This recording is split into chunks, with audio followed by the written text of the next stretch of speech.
Hi, I'm Lauren from Black Mountain Honey. Welcome to another episode of No Nonsense Beekeeping. In this video, I'm going to show you how to graft larvae to rear queen bees. So I did a queen rearing video last year. It was about half an hour long and it's had absolutely loads of views on YouTube. The feedback that I've got from it was a little bit long, and can I break the queen rearing sequence up into various different sections. So that's what I'm going to do. I'm going to break that sequence up. I'm going to show you how to build a cell builder. I'm going to show you how to do a cell finisher. I'm going to show you how to graft cells, which is what I'm going to do in this video today. And I'm going to show you how to get queens mated as well. So I'm going to cut down the queen rearing video into 5 or 6 different chunks, hopefully keep them around 5 or 6 minutes long. So in this video, I have bought a digital microscope from Amazon. I'll stick up my Amazon associate link so you can have a look and see whether this is something that you want to buy for yourselves.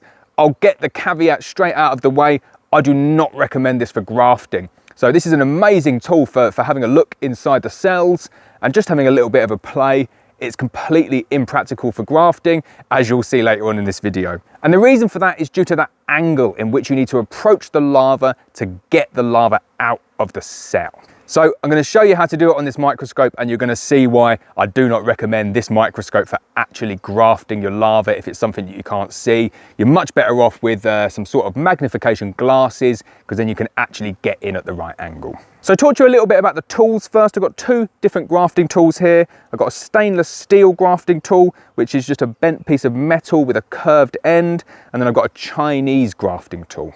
It's up to you. They're really, really cheap. That's about 4 quid. You get 10 of those for about 2 quid. I much prefer the Chinese one. I find it so much easier to A, get the larva out of the cells, but B, and this is the big important one for me, it's getting the larva off the grafting tool and into your little queen cups here. I find the process using the Chinese grafting tool so much easier because you have the ability to push against the little reed bit at the end. So whereas the stainless steel grafting tool is just a piece of metal, and any manipulation in terms of getting the larva on and off is down to your own skill and the way that you move the grafting tool, the Chinese one has a plunger. So you can push the larva off and it makes the whole process so much easier, in my opinion. Again, ask any beekeeper, they're going to be split pretty much 50-50, I would say, over this one. For me, I prefer the Chinese grafting tool. So the next thing to say about when you're grafting larvae, and this is something where the digital microscopes come in really handy for me, to show you the different ages of what you're seeing in the cells. So obviously you have the eggs. When a queen lays a fertile egg, stays in that state for a few days, and then it hatches into a larva. And what you're trying to do is you're trying to get it around day 4 from laying. You're trying to get a very, very small larva. And I think this is where a lot of people fall down kind of in their first venture into grafting, because it is difficult to see what's going on, and you veer towards the bigger larvae because they're a bit easier to see and they're a little bit easier to manage on either of these grafting tools. So the first tip that I'm going to give you is you need to get some way of seeing into this. And I thought the digital microscope was going to be the way. It's definitely not. I do not recommend this for grafting. And I'll tell you why the reason I don't recommend it for grafting is due to the angle of approach. And I find the angle of approach is probably the most important tip that I can give you for grafting. So if you can imagine you've got a cell with 2 sides and a bottom like that. What you need to do is you want your grafting tool to come down at 90 degrees, so completely parallel to the walls of the cell with the Chinese grafting tool. I'm going to park the stainless steel one because I don't use that, and I don't want to give you advice on how to use that because I'm not very good at it. So with the Chinese grafting tool, you want to come down completely parallel to the cell wall.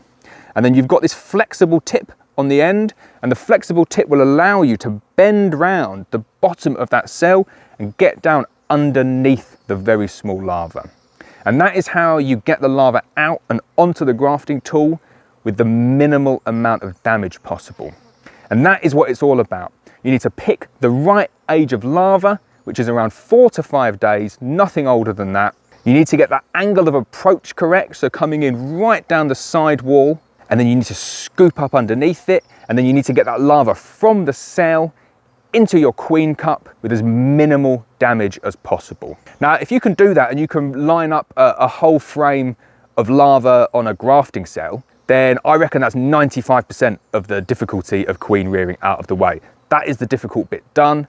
Then it's all about just following a sequence, putting your cell builder in place, giving them the right food, giving them the right flow, making them in the right state, so making them hopelessly queenless, making sure they have the correct proportion of nurse bees, all of the stuff that we've covered in previous videos and all of the stuff that we'll cover later on in this series as well. This is the difficult bit though. This is the bit that requires skill. And the only way that you can acquire this skill is by practicing. It's a really difficult skill. It's taken me years to get to the point where I'm thankful if I get 50% acceptance on a frame. So don't think I can't do that, it's difficult, so I'm just going to do something else. I see a lot of people say, oh, I don't graft because it's too difficult. I go down with the Nico kit route. And I've done that. It's not comparable. It's very, very difficult and it comes with its own risks. Not to say that it doesn't work, but it's not really scalable in my opinion. And you risk, if you've got your best queen, you risk something happening to your best queen in the Nico cage. So I'm really not a big fan of that system at all. I think grafting is one of the best skills you can learn as a beekeeper because it gives you the ability to select from your best colonies, breed them for future generations. So that's a little bit of background about grafting. I've tried to do a demonstration on this microscope and it is so difficult. And I'll tell you again why it's difficult. It's the angle of approach. And this microscope at least shows you that. And what it is that when you have a frame of eggs, so we've got a frame of brooding all stages here. I'll show you some different stages of larvae and eggs and different age larvae, because that's really useful, this microscope. But the problem is that when you're going into a frame like this, you want to be going in perpendicular to the frame. So perpendicular to the frame at 90 degrees and completely parallel to the cell walls. So obviously when I'm doing that underneath a microscope, all you can see is the back of the grafting tool. So I've tried to do it a couple of times coming in at an angle and I'll put those videos up now and you can see roughly how it works. And you can see the age of the larva that I'm going for, but it does obscure the view a little bit. So I'll show you the video again here. I've set this one up. What this is good for is identifying the age of larva. So if you're going to get this microscope, fine. What you want to do is you want to identify day 4, ideally, after they've hatched. And these are minuscule. These aren't the big, fat, chubby larvae that you see that are filling those cells. These are the ones that you barely can see them. It looks like a pool of royal jelly with a little speck in the middle. And that's what you're going for. You're going for that speck. Now, my approach, I'll just talk you through it a little bit again. With the Chinese grafting tool, I use a fresh grafting tool for every single batch. So if I'm doing a day worth of grafting, I'll go out, I'll get a separate grafting tool. At the end of the day, I get rid of it because it's not worth the damage that you do to the tool. It makes it difficult for next time. So I'm on a fresh grafting tool. I'll identify the correct size larva, and on a brood frame like this, you get lots and lots of go. So you do tend to mess up a few of them. So what you want to do is you want to get your Chinese grafting tool, if that's what you're going to use. Make sure that the reed is in a good condition. Make sure that the reed is nice and flat as well. And then you want to come down at a 90-degree angle and you want to push that down underneath the larva like that. Once you've got it out, you need to retreat back up with minimal damage as possible. Don't use the plunger yet. The plunger has nothing to do with this side of it. All you're doing is you've got a little reed, you're putting that down into the cell, pulling out the tiny larva, pulling it out.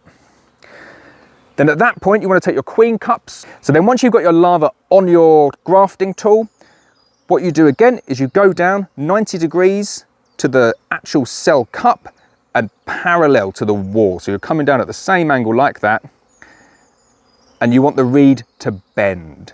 And as that reed bends, you can use the plunger to very, very slightly and gradually just push that larva off until you get a full plunge. And then once you've got a full plunge, you take the tool away. Don't release when you're down there, because if you release, you're potentially going to stab that larva. So I just talked you through that again. I do appreciate this is very, very difficult to show you this, like talking to you. So I've tried to do a few close-ups and I'll put the close-ups up, but they're just not the best. So you've got the larva on your grafting tool with the reed extended. You want to put it down the wall, bend it round so the reed bends 90 degrees, and then slowly and gradually push the bamboo plunger down. That's going to push that larva off. You'll see that it's off. Keep the plunger down and take it out, and then you can release and take that reed back. That's the method that I use. Other people will have different views on it. That's the method that I use, and I get a really, really good acceptance rate now doing that. That bit, there isn't a huge amount of skill in it. The taking the larva out of the cells There is a huge, huge amount of skill. It just takes practice. Just do it again and again and again. It doesn't matter if you're trying to rear 2 or 3 queens. Do a full frame. Do a full frame of 20 or 25, and you might get 2 or 3 that take. Try and think back at those ones and identify the ones that you think you did well and see if they're the ones that take. And you just keep on doing it over and over again, and you'll get to the point where you actually get quite good at it, and you get to the point where you don't even really think about it. You just choose the larva that you want, you do it without even looking, because it's just a repeatable skill that you do. You can pretty much do it with your eyes closed because you can't really see in anyway. It's more identifying the larva of the right age, getting the angles right, getting a good hive tool that you're comfortable with, and then just following that process. So there you go. Hopefully you got enough from that video to show you how to graft larvae. The microscope didn't work as well as I thought it was going to work, but it did give you an indication of what the larva should look like, how big they should be in relation to an egg, the angle that you should be going down, and how to get that larva off your hive tool onto a little queen cup like that. Like I said, if you can master the art of grafting in terms of getting them from the brood frame and getting them into a queen cup, that is 95% of the way to getting to a point where you've got big, fat, chubby virgin queens that are going to go out and get mated. Now, getting the queens mated is equally difficult, but I think you have a little bit of luck that comes into it there. So you need good mating weather. You need to do it at the right time of the year. So I hope you enjoyed that video. I hope you found it useful. As always, please hit the subscribe button. Please hit the bell so you're notified of every video, and I'll see you next time.